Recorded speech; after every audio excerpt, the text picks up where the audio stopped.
안녕하세요. 뮤지컬 씹어먹기의 줄리오입니다.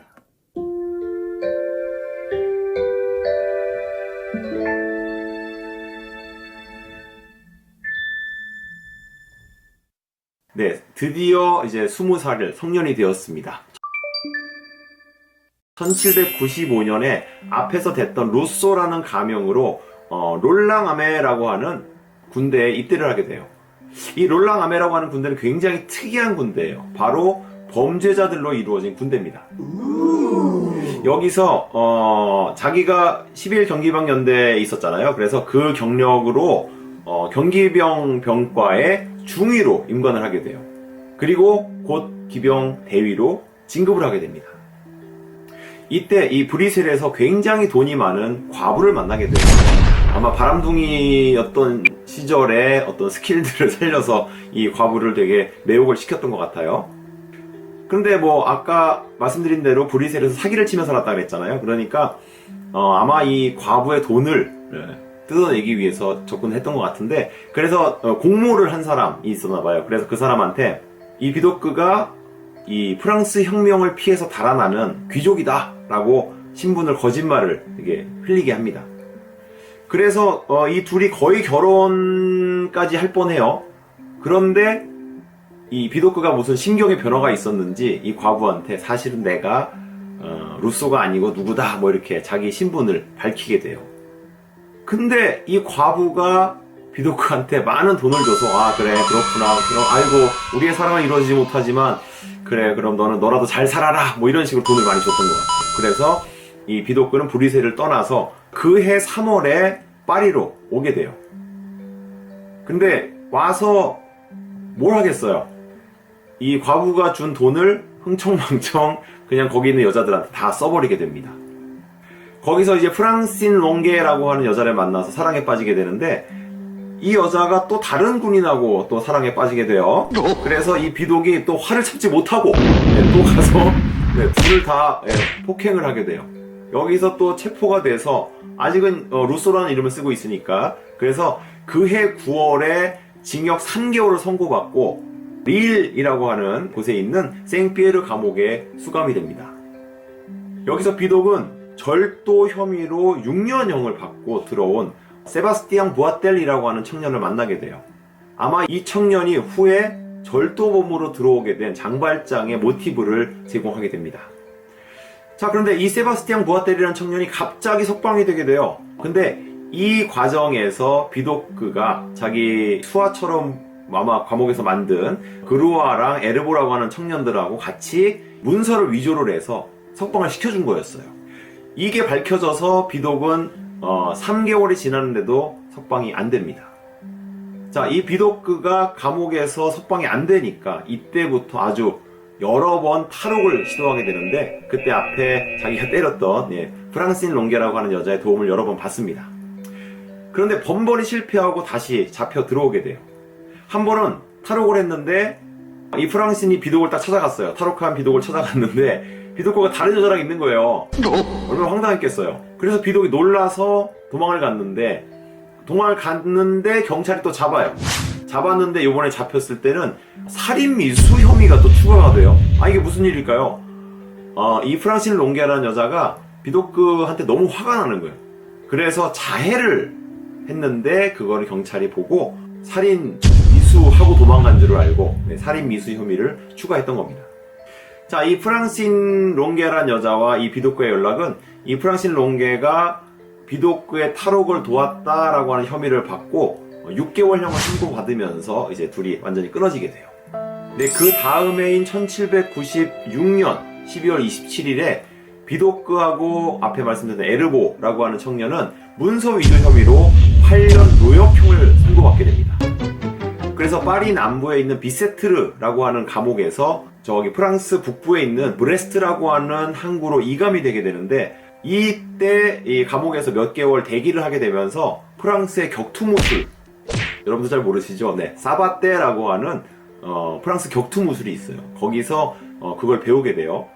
이 사바떼하고 어린 시절에 배웠던 검술은 앞으로 이 비도크가 험난한 인생을 헤쳐나가는데 아주 좋은 밑거름이 됩니다. 1797년 10월 거의 1년 정도가 다 지나서 갇혀 있었던 비세트르 감옥에서 탈옥을 했다가 또 잡혀요. 그래서 또 8일 동안 독방에 갇히기도 하고요. 같은 해 11월 21일에 드디어 브레스트로 이송이 되게 됩니다. 자, 이때 이송하게 되는데 아마 여러분들 옛날 영화 같은 거 보면 죄수들을 이렇게 쭉 엮어서 사슬로 발목을 채우고 목도 채우고 손도 채워서 쭉 끌고 가는 거 아마 보신 적 있을 거예요. 이 당시에는 그런 식으로 죄수들을 이송을 했어요. 파리 밑에 있는 비세트르에서 브레스트까지 굉장히 먼데 거기를 그런 식으로 쭉 굴비역듯이 엮어서 이송을 하게 돼요. 자, 드디어 브레스트로 이송이 된 비도크는 다음해 1798년 2월 28일에 선원 복장으로 갈아입고 탈옥에 성공합니다. 이때 경찰의 검문에 걸려요. 너 누구냐? 나는 어규스트 디발이란 사람이다. 근데 경찰이 보니까 서류도 없는데 뭔가 좀 행동거지도 미심쩍고 그래서 요번에 잡아가지고 병원 감옥에다가 일단 집어넣어 놓습니다. 이때 다시 수녀복으로 갈아입고 또 탈출에 성공을 하게 됩니다. 이때부터 비도크는 아주 자유롭게 돌아다니게 되는데 브레스트에서 시작해서 숄레로 갔다가 파리를 거쳐서 자기 고향인 아라스로 갔다가 벨기에 수도 브뤼셀을 지나서 네덜란드 도시였던 로테르담까지 가게 돼요. 근데 로테르담에서 어떤 이유에서인지 체포가 되게 되고요. 그래서 누아이라고 하는 감옥으로 옮겨지게 돼요. 거기서 드디어 이 비도크의 신원이 확인이 됩니다. 비도크가 부르봉 여단에서 탈주한 탈주병이다라는 사실이 드디어 공식적으로 밝혀지게 됩니다. 그래서 1799년 8월 29일에 프랑스 남부에 있는 뚠롱이라고 하는 항구 도시에 있는 감옥으로 또 이송이 되게 돼요. 뚠롱에서도 아마 끊임없이 탈옥하려고 노력을 했던 것 같아요. 그래서 그 다음 해인 1800년 3월 6일에 어떤 창녀의 도움을 받아서 탈옥에 성공을 하게 됩니다. 근데 벌써 몇 번째 투옥인지 몇 번째 탈옥인지 가물가물하시죠? 정말 재주가 좋은 것 같아요. 그래서 1800년에 자기 고향인 아라스로 돌아오게 됩니다. 그래서 한 반년 정도 아버님은 돌아가셨고 자기 이제 어머니 집에 숨어 있게 되는데 이때 어떤 과부를 만나게 돼요. 그래서 사실은 내가 오스트리아 사람이다 라고 거짓말을 하고 이 과부하고 함께 1802년에 프랑스 북부의 루엥이라는 도시로 이사를 가게 돼요.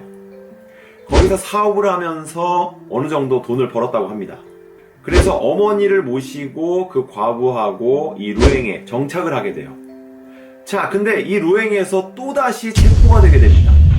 그래서 잡혀서 프랑스 동부의 루브르라고 하는 도시로 잡혀오게 되고 거기서 비도크가 그동안의 탈옥과 탈주, 특히 부르봉 여단의 탈주병으로서 자기한테 사형이 내려져 있다는 사실을 알게 됩니다. 그냥 죽을 수 없잖아요. 그래서 그때 루브르 지방검찰총장이었던 핸섬이라는 사람한테 청원을 하게 돼요. 그래서 항소를 제기하고 이 루브르에 한 5개월 정도 갇혀있게 됩니다. 근데 이때가 언제냐면 프랑스가 이 통령정부라고 하는 체제에서 나폴레옹을 황제로 하는 제정으로 넘어가는 그런 시기였어요. 그래서 아마 행정력이 엉망이었던 것 같아요. 그래서 이 항소 결과가 계속 안 나옵니다. 너무 안 나오니까 자 1802년에 잡혔어요. 그래서 한 3년 정도 루브르 감옥에 계속 갇혀 있었고 드디어 1805년에 11월 28일에 또 탈옥에 성공합니다. 그리고 같이 루엥에 정착했던 과부 이름이 드디어 나옵니다. 아네뜨라고 하는 이 과부와 어머니를 모시고 파리에서 정착을 하게 돼요. 이 파리에서 정착을 했는데 이때 비도크가 아주 충격적인 장면을 목격하게 됩니다. 자기하고 문서 위조 혐의로 8년 노역형을 선고받았던 에르보라고 하는 사람이 여기서 사형당하는 장면을 목격하게 돼요. 자, 이때 비도크의 마음이 어땠을까요? 아, 범죄자의 끝은 저렇게 될 수밖에 없구나 라고 하는 그런 생각을 하게 됐던 것 같습니다. 그래서 범죄자의 삶을 이제는 청산해야겠다라고 하는 그런 마음을 먹은 것 같아요. 그래서 이때부터 굉장히 합법적인 그런 일들을 하려고 노력을 했는데 잘 안 됐던 것 같아요. 그래서 사람들이 비도크라는 사람을 이제 좀 알아보기 시작하고, 그리고 더 무서웠던 거는 사실은 이 비도크가 굉장히 어린 시절 20살도 되기 전에 어떤 여자랑 결혼을 했는데, 그 당시 결혼한 것도 이 여자가 야, 너 때문에 내가 임신했어, 결혼해야지 라고 해서 결혼을 했는데 사실은 그게 거짓말이었던 거예요. 그래서 그 이후로 집을 나와서 지금 1805년이 될 때까지 한 번도 안 보고 살았다고 그래요. 이때 이 여자가 갑자기 튀어나와서 돈을 요구하고 이런 사태가 벌어지게 됩니다. 그래서 1809년 7월 1일에 비도크가 또다시 체포되게 됩니다.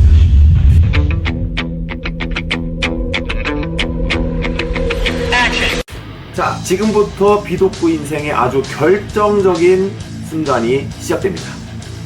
자, 13살 때부터 투옥, 탈옥, 도망, 투옥, 탈옥, 도망, 이렇게 살아온 세월이 벌써 24년째입니다. 자, 그리고 범죄자로서 사는 삶의 끝을 봤잖아요. 그래서 이때부터 더 이상 범죄자로 살지 않겠다라고 비도크가 다짐을 하게 됩니다. 그러니까 대략 여기까지가 비도크 인생에서 장발장에 해당하는 그런 부분이에요. 20살쯤에 감옥에서 만났던 그 세바스티안 부아텔이라고 하는 청년이 절도로 6년형이라고 하는 과한 형벌을 받고 들어온 모티브를 제공했고요. 그리고 나서 끊임없이 탈옥을 시도해서 결국에는 19년의 긴 형기까지 늘어난, 그거는 사실은 비독 자신의 모습이었던 거죠. 공무원 노릇을 하고요. 탈옥을 가장해서 조직을 만들게 돼요. 경찰의 공식 조직으로 나폴레옹 황제의 공인을 받아서 국가안보국 부르봉 여단의 탈주병이었던 사실이 아직 국가안보국의 수장에서 사임을 하게 됩니다. 종이공장을 세우게 돼요. 다시 내셔널 시큐리티 수장으로 비도크를